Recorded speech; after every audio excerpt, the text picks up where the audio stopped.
el Señor lo ama al joven y le dice, una cosa te falta, pero esta una cosa implica dos a su vez y un proceso para. Debía hacer tesoros en los cielos y convertirse en un discípulo. Pero qué contradicción para el joven hacer un tesoro en el cielo, algo que es inmaterial. ¿Por qué? Lo confronta el Señor contra su materialismo. Entonces aquí viene la primera enseñanza. Cuando nos acercamos a Jesús, Él siempre está mirando el corazón. No podemos engañar a Cristo porque conoce nuestras verdaderas intenciones. Por lo tanto, ¿cuál es la verdadera intención cuando deseo seguirle, deseo servirle, pido algo en oración, le adoro, y todo lo que se refiere a su persona? B, ¿es una búsqueda egoísta como Lance Armstrong o los deportistas de las Olimpiadas que usaron doping? Por ejemplo, al hacerlo, al buscarlo el Señor, ¿busco aprobación? ¿Busco protagonismo? ¿O busco hacerme quizás más religioso? La placa 13, que vamos a ver ahora, ya es la segunda parte. Es el fin del diálogo y ahora empieza a tener protagonismo el Señor Jesucristo y comienza el desengaño en el joven. Letra E dice, Jesús desafía al joven con algo imposible de cumplir para él en el versículo 21. Pero es importante cómo se conecta el versículo 20b, la última parte, con este versículo 21. Dice, Maestro, todo esto lo he guardado desde mi juventud.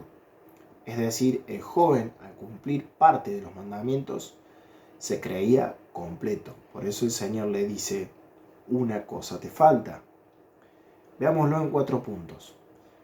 Aún así, el 1 nos dice, Jesús comienza a amarle antes de responder. 21a. 2. Le pide que elimine su ídolo al joven. Esto es a consecuencia del amor que él tiene sobre él. 21b.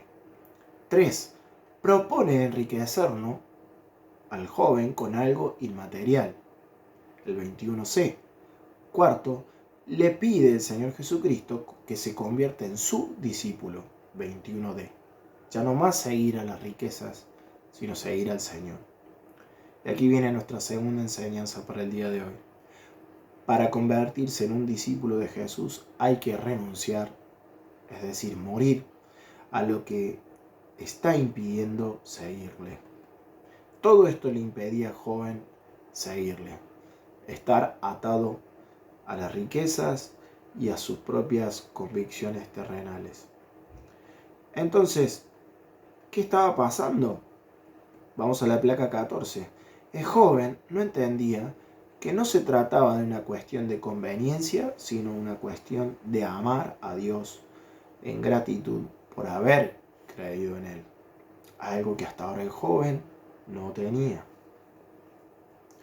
Volviendo un poco a esto que el Señor Jesucristo le pedía al joven, ¿qué significaba ser un discípulo entonces de Jesús? Veamos 2 conceptos. El primero, el original, mateteuo, en griego, significa convertirse en un aprendiz.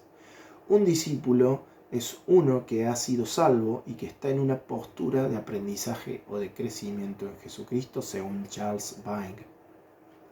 Vamos al otro concepto que lo encontramos en Juan, capítulo 8, el Evangelio según San Juan 8, versículo 31. Palabras del Señor Jesucristo.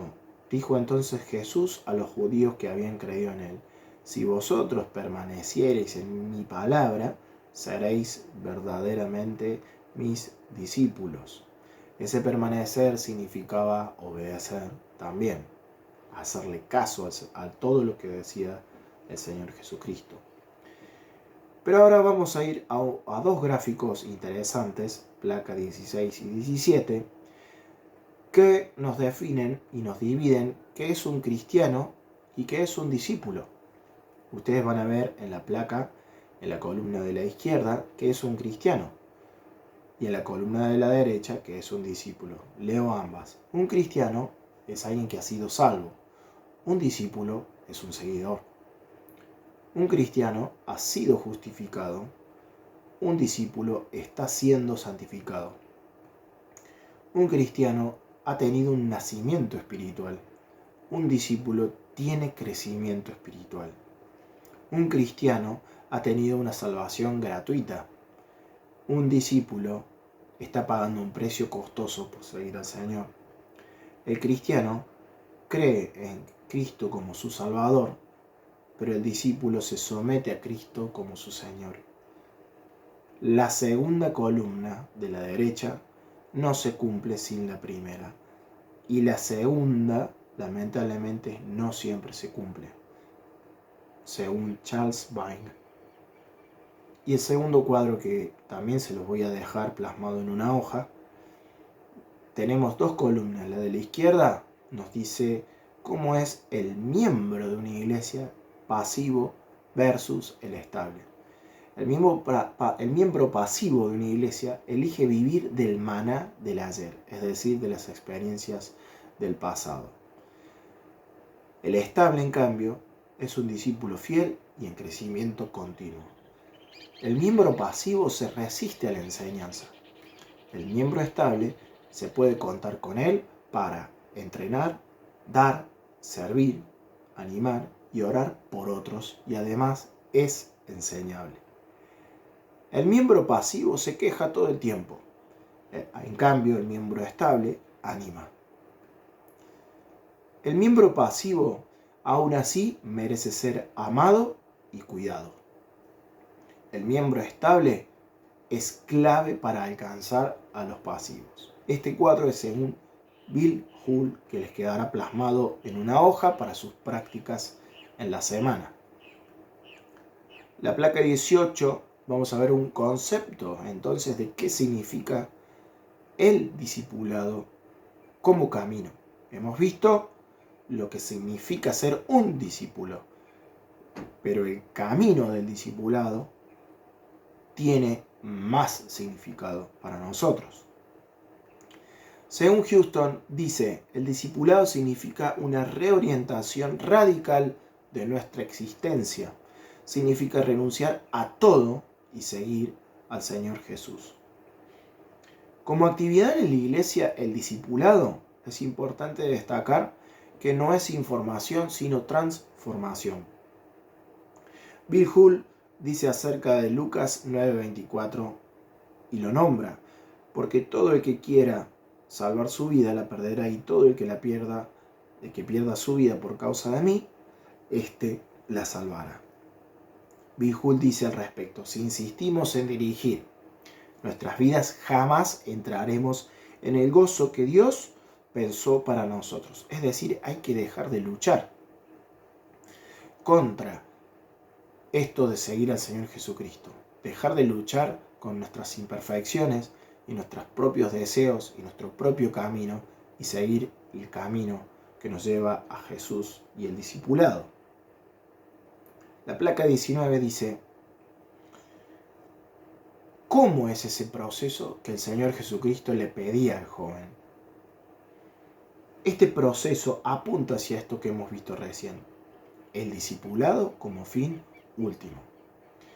Pero antes, para este joven era necesario un paso muy importante de obediencia: eliminar en su vida la idolatría.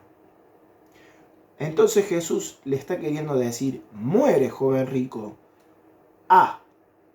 para poder seguirme.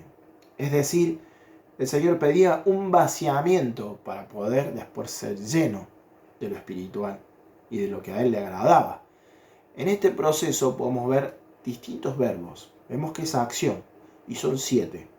Anda, vende, dalo, tendrás, ven, sígueme y tomando. Anda significa ir en una dirección concreta.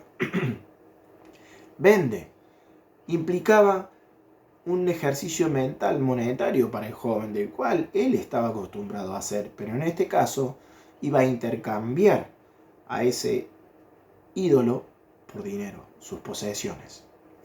Dalo significa que debía desprenderse. Entonces, y solo entonces, tendrás, es decir, poseerás una promesa de algo inmaterial. Ven, vuelve, una vez realizado todo esto, en dirección hacia mí. Sígueme, ya sin nada, tomando tu propia cruz. Este tomando significa asumiendo las consecuencias de tu nuevo estado y además de lo que vendrá. Entonces este proceso son 7 verbos muy importantes que el joven debía realizar. Era su responsabilidad ahora. Todo esto implicaba hacer un tesoro en los cielos, hacer tesoro en los cielos. Pero ¿qué significa hacer tesoro en los cielos? Yo elaboré una definición que dice: es poder estar libre de todo afán terrenal para obrar a favor del reino de Dios en esta vida. Se proyecta en la venidera y es únicamente para el creyente. Es una prueba a su vez de madurez en la fe cristiana. Pero este hacer tesoros en los cielos tiene características. Vamos a nombrar 5 características de este tesoro en los cielos que debía ser el joven. Este tesoro es inmaterial, aunque necesita ser hecho, entre comillas, por el discípulo mientras vive.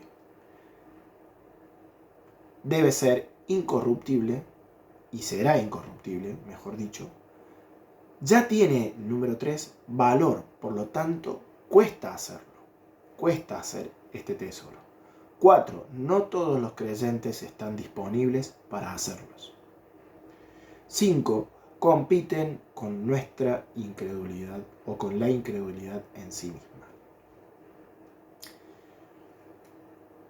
Como vimos, estos tesoros compiten con la incredulidad, pero competían también, no tenían espacio en el joven rico porque él tenía idolatría en su corazón.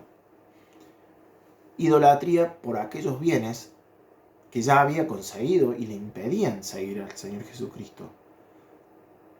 Y vamos a ver una definición de Elise Fitzpatrick que está en su libro Ídolos del Corazón. La idolatría se encuentra, dice Elise, en el centro de cada pecado frecuente y dominante con el que luchamos. Es decir, si